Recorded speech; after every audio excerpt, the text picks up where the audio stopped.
אהלן, אני עוז, חברת הצפון שרונה, המנכ"ל היום. חברה קיימת כמעט 30 שנה ואנחנו עסק שהוא עסק TPL.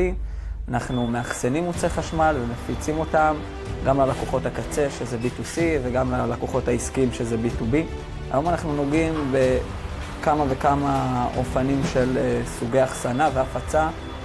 נערך קליטה שלנו, תיאום ללקוח, ממשקים עם הלקוחות שלנו. אנחנו מתאמים את הלקוחות שלנו ונותנים להם טווחי שעות.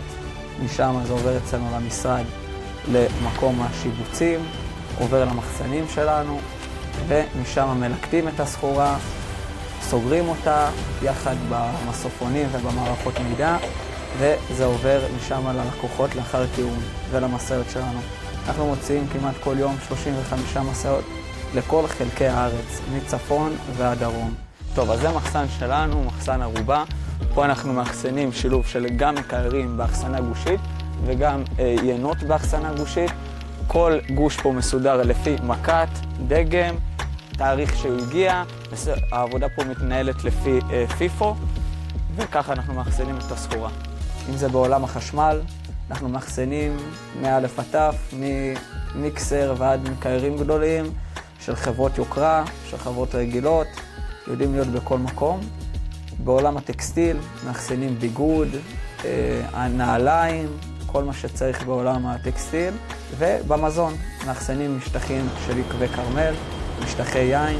למעלה מ4.5 מיליון בקבוקים נמצאים אצלנו במחסנים, שזה מחסנים שמאושרים למשרד הבריאות, ויודעים לתת מענה ותגובה.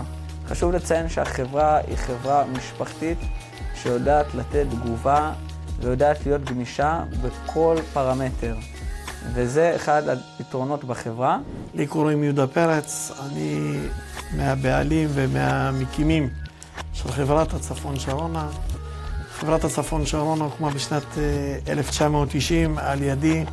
בזמנו קראו לה פרץ מובילי הצפון. לימים החברה השתנתה ונקראת הצפון שרונה שירותי לוגיסטיקה והפצה בע"מ.